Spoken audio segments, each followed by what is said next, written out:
I need you to hear this. The woman you're going to become in the next 12 months depends entirely on what you do in the next 12 minutes. And I'm not exaggerating. This is a fact. Because right now, you are standing at a crossroads. One path keeps you exactly where you are, stuck, unfulfilled, wondering what if. And the other path's where you actually become the woman you are dreaming about. And I know this matters to you because one of the questions I get asked the most is, Akosia, how do I start my self-development journey when I have absolutely no idea where to even begin? And my love, I understand because self-development can feel quite overwhelming at first. But today, I am giving you 8 simple but powerful steps that completely changed my life. And if you implement two, even just two, your life is not going to look the same again. So hit the like button, subscribe, and let's begin. A little backstory. I wasn't someone who was always into self-development. Actually, I was actively running away from it because I couldn't stress myself. A couple of years ago, I was stuck. I didn't get the right words to describe it, but I remember I was stuck. I was surrounded by toxic people, toxic relationship. These people literally draining me. I was constantly anxious and I had this little voice in my head that was absolutely brutal. This voice constantly reminded me that I wasn't worthy enough of the life I was dreaming about. I wasn't smart enough to even make it happen. And that everything I was experiencing back then was consequences of choices I made. And I almost believed that. Then one day I just broke. I remember sitting in front of the mirror and I cried. Not a little cry. I mean, a full, big, my life is not okay cry. Then I realized no one is coming to save me. Not a knight in a shining armor, not a fairy godmother. No magical moment was going to save me. The only person who could save me was me. So I made a decision to learn how to be better, how to heal, how to grow, how to actually become the woman that I wanted to be. And honestly, I had no idea what I was doing. I just started small steps, one day at a time. And a couple of years later, here I am living a completely different life. And I know I'm going to get better. So if I can do it with zero self-development knowledge, best believe you absolutely can too. Okay, so let's jump right into it. 8 beginner tips to start your self-development journey. Here's tip number 1, and this is absolutely foundational. Start with your why.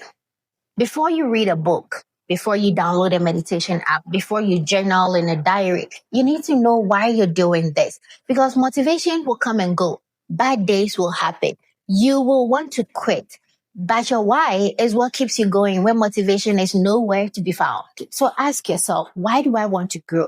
What do I want my life to look like in 5 to 10 years? What am I tired of? What am I craving? Do I want to feel confident? Do I want to build a career I love? Do I want to build better relationships? So your why doesn't have to be noble or spiritual. It doesn't have to be about becoming your best self in some abstract way. It can be selfish. It can be simple. I want to get more money. I want to feel good in my body. I want to feel more excited about my life again. I want to stop people pleasing. Whatever it is, write it down.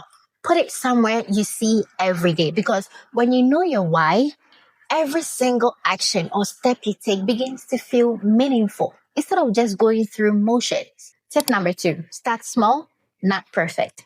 And this is where most people fail. They decide they're going to change their life and create this massive, overwhelming plan. They decide they're going to meditate 1 hour every morning, read 3 books in a week, journal every single day, work out 5 times a week, and completely overhaul their diet.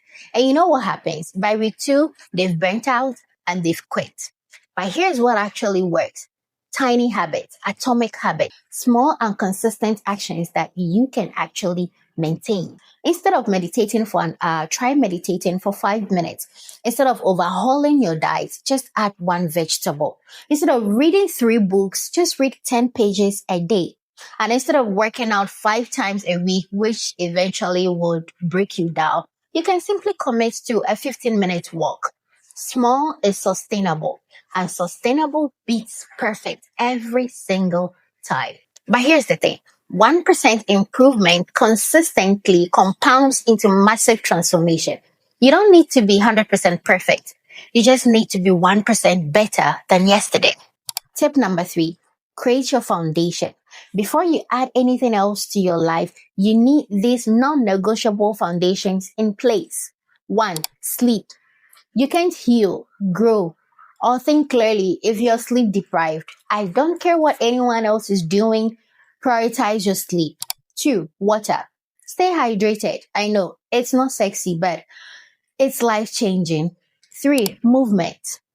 I don't mean intense workout, just slight movement because the body is meant to move. Walk, stretch, dance, just do something. Move your body because movement literally changes the brain chemistry. 4, nutrition. I don't need you to be perfect. In fact, you don't have to be perfect, but you must be absolutely aware of what you're putting inside your body. How does it make you feel? You have to notice everything. These 4 things are your foundation. Everything else, the meditation, the workouts, the journaling, the courses, they all work better when your foundation is solid because you can't think your way into healing. You have to feel your way into it. And you can't feel it when you're exhausted, dehydrated, sedentary, or malnourished. It's not going to work. Tip 4, choose your primary tool. There are so many tools for self-development. We have meditation, affirmations, journaling, reading, therapy, podcast, just to mention a few.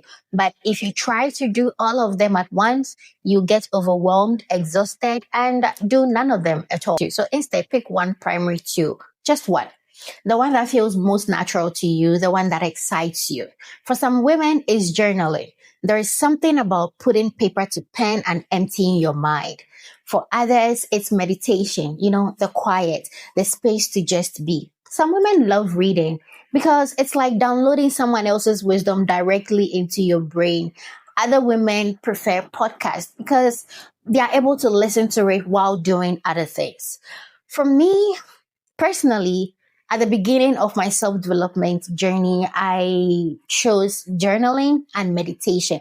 That's what felt most natural to me because I thought I should do the groundwork. So yes, at the beginning, I went with journaling and meditation. I love reading. Don't get me wrong. I'm a super reader. But at that time where I felt stuck, I couldn't bring myself to read. So in the middle of the self-development journey, as I started finding myself, fortunately for me, I got back my enthusiasm to read. So right now is journaling, meditation, reading, and sometimes podcasts. Yes, the very good ones. There is no right tool. There's only the tool that works for you. Choose one. Commit to it for at least 30 days.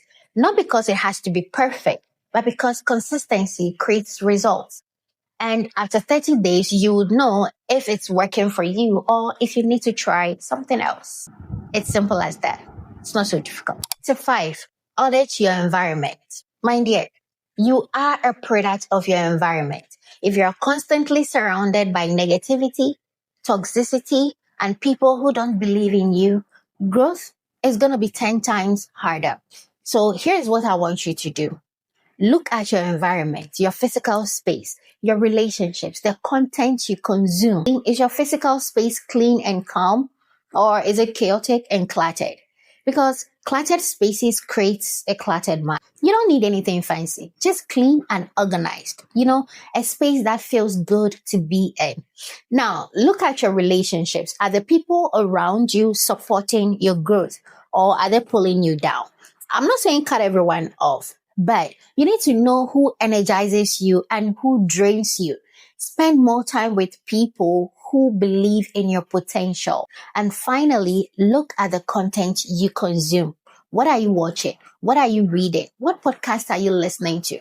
Because your brain is literally absorbing all this information and it's shaping how you think. If you're going to spend hours on social media comparing yourself to other people, that's going to kill your self-development faster than anything. Audit your content consumption. Follow people who inspire you, not deplete you. Get specific with your goals. That's tip number 6. I want to improve my life is not a goal. It's a wish. And wishes don't create change. Real goals are specific, measurable, and actionable. Instead of I want to be confident, make it I'm going to practice speaking up in meetings every week. Instead of I want to be healthier, make it I'm going to drink 8 glasses of water daily and walk 20 minutes every morning. Instead of I want to be smarter, make it I'm going to read 20 pages of a book every evening. See the difference? Specific goals actually give you something to work toward. It gives you a way to track progress, and tracking progress is what keeps you motivated. So write down your goals, make them specific, make them measurable, and break them into tiny actionable steps that you can actually do. There is something about self-development that I also want you to learn. Self-development is not always about adding new things, meditating, journaling, starting to read new books, or starting to work out. No, sometimes it's about undoing certain things, unlearning certain beliefs, removing certain beliefs. So when you find yourself in the middle of a self-development journey and you realize you're stuck or you're not getting the results that you hope for, do not panic, calm down, sit yourself down and do the deeper work. Do a self-reflection. Ask yourself, what is making me stuck? If you realize this and this and this is what is getting you stuck and you think you need a professional help, it's fine to do it. If you have to talk to a mentor, a coach, a therapist, do it. And it's perfectly okay if you want to confide in someone else. It's beautiful. It's actually a brave thing to do. By so doing, or by removing the beliefs that are getting you stuck, you give yourself the space, the time, the freedom to bring new things on board or to start new things as well. So mind you, self-development is not always about learning new things or starting new things. Sometimes it's about removing things or removing beliefs or learning certain things that are keeping you stuck or doing more harm to you. Thank God. Step 7, track your progress. This is so important and so underrated, but you need to see that you're actually changing because the brain is so amazing at minimizing progress and maximizing failure. So track it. You can start a progress journal, write down every single win, every single day. It doesn't have to be something big. I drank 8 glasses of water today. I went for a 20 minutes walk this morning. I meditated 20 minutes a day or 5 minutes a day. I said no to something that didn't serve me. Small wins every single morning. Because on the days that you feel like you want to give up, you can look back at your progress journal and go like, oh my God, look at how far I have come. And that alone keeps you going. That motivation is enough to keep you going. So track it. Get a journal book and write every single win. It doesn't have to be anything big. Tip number 8, and I think this is the most important one. Practice self-compassion. Self-development can feel as though you're never doing enough, like you should be further along, as though you're failing when you miss one day of your routine. But growth doesn't work like that. Growth is not linear. There are good days and there are bad days. There are weeks where you crush it and there are weeks where you barely hold it together. And that's okay. It's perfectly fine. You have to be as kind to yourself as you would be to your best friend. When your best friend misses a meditation session or didn't go to the gym, you wouldn't beat her up for it, right? Would you? No. You'd go like, oh, come on. Tomorrow is a new day. You've got this. Be that friend to yourself. When you mess up, when you fall off the wagon, when you have a bad day, instead of spiraling into shame and trying to give up, pause. Just pause. Take a deep breath and tell yourself, I am human. I'm still learning. And tomorrow is a new opportunity. Self-compassion is not about making excuses. It's about not adding shame on top of struggle, because shame stops growth while compassion continues it. So there you have it. 8 beginner tips to start your self-development journey. 1, start with your why. 2, start small, not perfect. 3, create your foundation with sleep, water, nutrition, and movement. 4, choose your primary tool.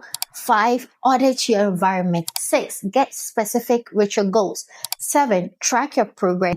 And 8, last but most importantly, practice self-compassion. But here's the most important thing I want you to know. You don't have to implement all of them at once.